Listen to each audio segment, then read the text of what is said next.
सवाल आपसे जान लिए जाएं। बिल्कुल बड़े सवाल हैं मेरे पास, 1 2 3 4 5। नंबर 1, क्या 25,000 के ऊपर बंद हो पाएगा निफ्टी? ये एक सवाल है जो आप जानना चाहते होंगे। दूसरा ये कि क्या 57,000 को बैंक निफ्टी पार करेगा तो टिकेगा? रिकवरी कितनी भरोसेमंद और कितनी टिकाऊ है, जो कुछ आप स्क्रीन पर देख रहे हैं, भरोसा करें या नहीं? और इस रिकवरी में नई खरीदारी करें या उछाल में बेचें? स्पेशली ये सवाल मिड कैप और स्मॉल कैप शेयरों पर ज़्यादा लागू होता है।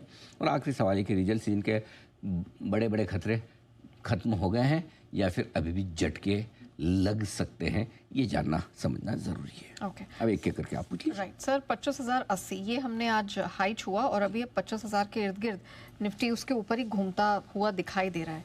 तो फाइनली आज माना जाए जो एक दिन का झटका शुक्रवार को लगा, उसके बाद हम ऊपर बंद होंगे? हाँ, ये देखिए झटके तो ऐसे नेहा जी 3 हफ्ते से लग रहे, लगातार 3 हफ्तों से वीकली क्लोजिंग हफ्ते दर हफ्ते आप नीचे बंद हो रहे हैं। राइट, दिक्कत एक ही कि शुक्रवार को कुछ बड़े अहम लेवल के नीचे बंद हुए, जो कि निफ्टी पर 25,000 का था, बैंक निफ्टी पर 56,600 का था। राइट, अब आज जिस तरह के डेटा बने, ऐसा लग तो रहा है कि 25,000 को होल्ड करने की और इसके ऊपर बंद होने की संभावना पूरी है। और अल्ट्राटेक के रिजल्ट भी आ गए, जिससे कहीं कोई एक्सीडेंट वाली बात है नहीं। बैंक निफ्टी से सपोर्ट मिल रहा है, हालांकि बैंक निफ्टी 57,000 पार नहीं कर पा रहा है, लेकिन फिर भी 500 पॉइंट की तेजी बैंक निफ्टी की बड़ी हैंडी है आपके लिए। रिस्क से बाहर, खतरे से बाहर हम तब निकलेंगे जब 25,150 के ऊपर निफ्टी बंद हो। जब तक उसके नीचे हम बंद हो रहे हैं तब तक मतलब 25,000 के ऊपर बंद भी हो जाए तो ऐसा मतलब कॉलर ऊंची करके चलने जैसा नहीं है। अच्छा। कि हमने बहुत जंग जीत ली, वैसा नहीं है। जंग तो आप 25,150 के ऊपर बंद होने पर जीतेंगे। 25,000 की इंपॉर्टेंस सिर्फ इतनी है, साइकोलॉजिकल है एक। दूसरा वायदा कारोबार के डेटा के लिहाज से जो हम आगे बात करेंगे, लेकिन कुल मिला के 24,865 आपको याद होगा, आज सुबह का हमने स्टॉप लॉस दिया था इंट्राडे और क्लोजिंग बेसिस पे, दोनों 24,865 दिया था। राइट, 24,880 का लो बनाया है। तो अभी भी वही है कि जब तक 24,865 नहीं टूटता इंट्राडे और क्लोजिंग बेसिस पे, तब तक फ्रेश कमजोरी नहीं होगी। 25,000 के ऊपर बंद होंगे तो थोड़ा बेहतर फील करेंगे। 25,150 के ऊपर बंद होने पर हम कॉन्फिडेंट हो जाएंगे कि 24,800 के आसपास, 900 के आसपास जो बॉटम बना है वो अब तोड़ने के लिए कुछ ज़्यादा ख़राब करना पड़ेगा। ये ध्यान में रखिए। ठीक है। अच्छा, बैंक निफ्टी से थोड़ा स्ट्रगल कर रहा है, 57,000 को आज इंट्राडे में अभी तक पार किया नहीं है, लेकिन अब नंबर्स तो सारे बड़े बड़े आ गए हैं। तो क्या लगता है इसकी चाल थोड़ी बेहतर हो सकती है? बेहतर तो खैर बेहतर दिख भी रही, लेकिन 57,000 को पार करना थोड़ा मुश्किल है अभी भी। अच्छा। इतना आसान नहीं है। और उसकी वजह कि 57,000 के कॉल राइटर्स काफ़ी खड़े हैं। 18 लाख शेयर करीबन 17,000 के कॉल राइटर्स हैं, वो बड़ी पोजीशन लेकर बैठे हैं। तो इसलिए वो पार करने में आपको पसीना आएगा।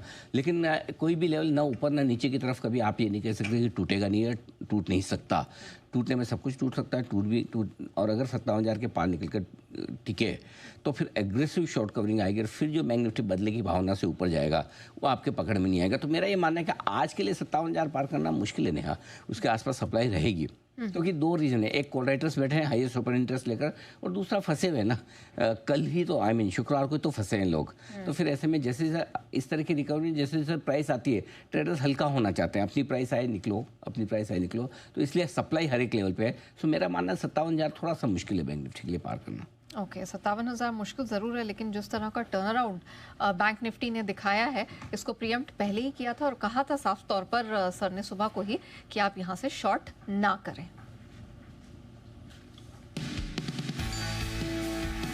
आप किस तरफ हैं वो वाली बात है। जिनका 6 घंटे का व्यू है उनको खराब लगेगा, जिसका 6 महीने प्लस का व्यू है उसको अच्छा लगेगा। ऑनेस्टली मुझे अगर पूछेंगे तो मेरे हिसाब से बैंक निफ्टी नीचे नहीं रहना चाहिए। बैंक निफ्टी धीमे धीमे ऊपर आना चाहिए। अगर गैप से खुलेगा तो नीचे सपोर्ट लेके ऊपर आ जाना चाहिए। तो बैंक निफ्टी में यहाँ से और तेज बिकवाली हो, ऐसे कारण नहीं दिख रहे हैं। अगर मैं इन्वेस्टर हूँ तो मैं अपना HDFC बैंक नहीं बेचूंगा, मैं अपना ICICI बैंक नहीं बेचूंगा।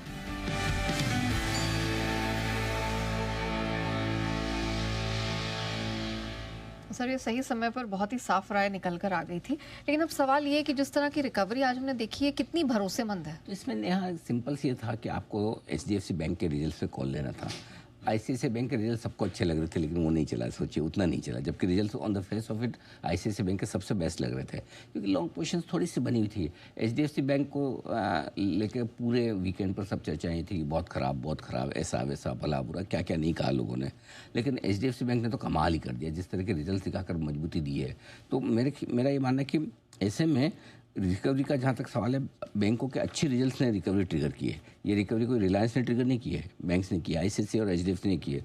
इसलिए रिकवरी की बात जहाँ तक है तो बैंकों की रिकवरी, बैंक निफ्टी की रिकवरी भरोसेमंद भी है, टिकाऊ भी है। Okay, best and supported by results. अच्छे नतीजे, है ना, अच्छे फंडामेंटल। लेकिन निफ्टी की रिकवरी में मैं आज नहीं कह सकता कि ये टिका हुआ। उसका रीज़न है कि निफ्टी में एक और भी तो है ना, वो रिलायंस जो 3.5% नीचे हो गया। देखो बात करते करते डे लो पे, डे हाई की तरफ निफ्टी बढ़ता है, ये डे लो की तरफ जाता है, कैसे मतलब काम चले फिर। तो इसलिए रिलायंस की रिकवरी नहीं है तो निफ्टी को ऊपर उठने में परेशानी आएगी और प्रेशर भी रहेगा ऊपर में। इसलिए निफ्टी की रिकवरी में 25,150 के ऊपर टिकाऊ नहीं मानूंगा, मजबूत नहीं मानूंगा। मजबूरी वाली रिकवरी है, मजबूती वाली नहीं। ओके, एक लेटर हटाने से कितना फर्क पड़ जाए, मजबूरी और मजबूती नहीं, बिल्कुल, है ना।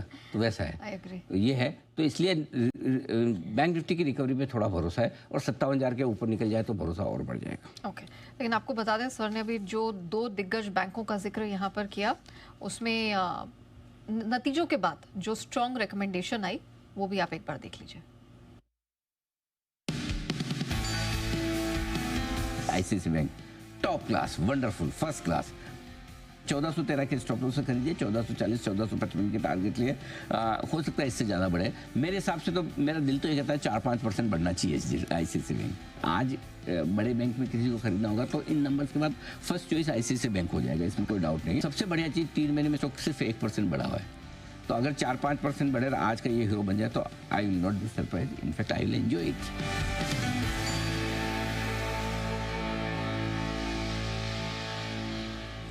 सर जैसा ओवर अचीवर टाइप परफॉर्मेंस है, मतलब निवेशकों को तो अब बिना किसी शंका के प्राइवेट बैंकों को ले लेना चाहिए। ऐसा नहीं है, देखिए कि प्राइवेट बैंक ही अच्छे हैं, सरकारी अच्छे नहीं है। यार सारे सरकारी अच्छे हैं, प्राइवेट अच्छे नहीं है। क्योंकि अब आप सरकारी बैंकों में देखो, आज हमने यूनियन छोड़ दिया है, राइट, यूनियन बैंक। तो बैंकों में थोड़ा स्टॉक स्पेसिफिक तो होना पड़ेगा। अब प्राइवेट बैंक में आप एक्सेस तो नहीं लेना चाहेंगे, इंडसइंड की अपनी समस्याएं लाइफ में और अलग हैं।